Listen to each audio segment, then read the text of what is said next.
All right, here at the Tacoma Dome, Matt Iseman, Akbar, Gbaja-Biamila. Hello, guys. Dude, hey, sorry, I was staring at your deltoid. Sorry. First off, I'm really proud I said your name without messing it up. No, you didn't. You I've also right been saying it from your NFL days, so I'm I'm ready. Now, first off, how pumped are you guys that you don't have to do this at like 2 o'clock in the morning because it's actually indoors at the Tacoma Dome? You nailed it. It's awesome. I mean, especially because we're coming up to the Northwest, a place we've long wanted to come.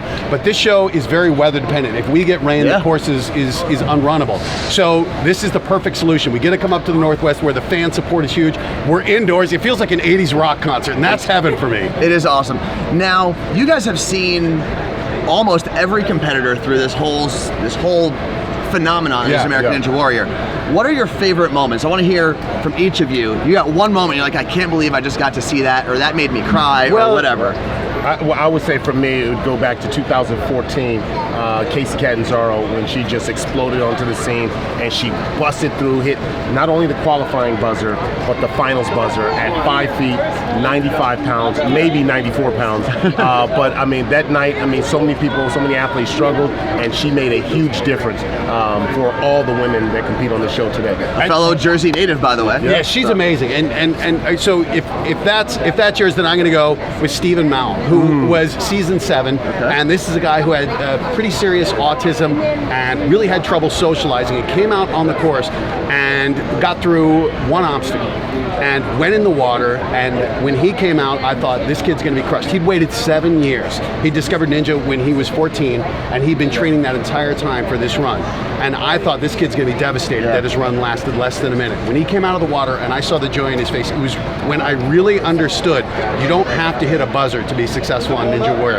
That showed me that for a lot of people, showing up is a win unto itself. And from that moment do you remember that course? I was like in tears in my apartment. It was incredible. That Kansas City episode was one of the best episodes we ever had. It was the first time we got nominated for an Emmy, was that episode. And I think it was just, we really saw the importance of the stories of the people running. When you guys started this journey with American Ninja Warrior, did you ever think it would get to the level that it's at? I've been waiting. Cultural phenomenon. No idea. I mean, he's been doing this since I mean almost the beginning. I mean, you were here. You weren't even alive, I don't think. Were you? I'm that old, is what he's saying. He's been here since the 1800s. Look, when I started out, it was on G4, a cable network that doesn't even exist anymore. We were doing 10 episodes at the time.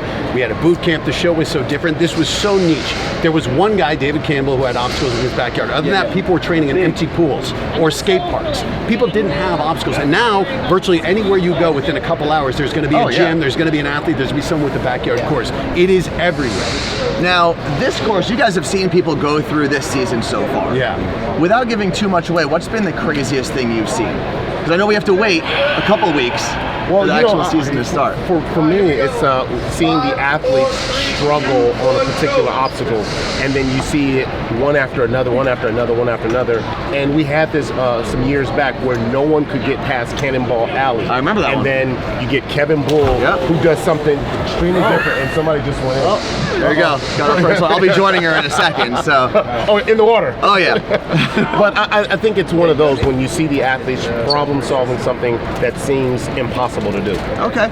Now we have English Evan, who's our newest member. English Evan. We have Carla Marie, who I've co-hosted. Could he look any more English? He looks Irish. Carla Marie, who come on in here. We've been doing a morning show for a while together now. Wait, can we just say the fittest radio personalities we've ever seen? Ever. This is ridiculous. Radio Ninjas. I like that. As guys who have seen a ton of people run the course, English Evan wants to run this thing with his shirt off. Is that like frowned upon? No, it's not frowned upon. No, we have a lot of them that has to be a definite, right? Well, here's what I would say. I'll let you answer that one. Looking at his skin with the lights in here, it could be blinding. This kid is so pale. I'm looking, he could be see-through. That's right. I know. Oh, because you guys don't get sun. We just saw it for the first time this week. Yeah, that's right. So you're going to lay out and stuff like that? I've been sweating just thinking about coming here, so. Okay. Yeah. Sounds good. Now, who do you think has the best shot here so far? Okay, so just looking, I love the shoes. Mean tacos. Shoes important. You got Taco. Ooh, you doing it in Vans. Your shoe wears. I mean, you got the deltoids. I'm going here. Without a doubt. Here's what I'm looking at. The problem with you guys is you have a lot of upper body mass. This course really favors people who are lean. It's strength to weight ratio. So for you guys, even though you're pretty lean, you guys got a lot of mass. That's additional mass to carry through. She's very, very small, but she still looks like a powerhouse. I've never been more happy to be put down in my life. Like, You're too strong up here. Uncoordinated though. Yeah, So. I'm going first, second, and it's not the weight room. Here, we'll help him up. Hey, but you got nice guns though. Okay, I'll take it. You got nice guns. Matt, best day Akbar, of my thank life. you guys so very much for taking time out with us. Enjoy the indoors, enjoy the Pacific You Northwest. guys, thank you. Thank you so Appreciate you much. coming out. Thank you. Look at the English guy.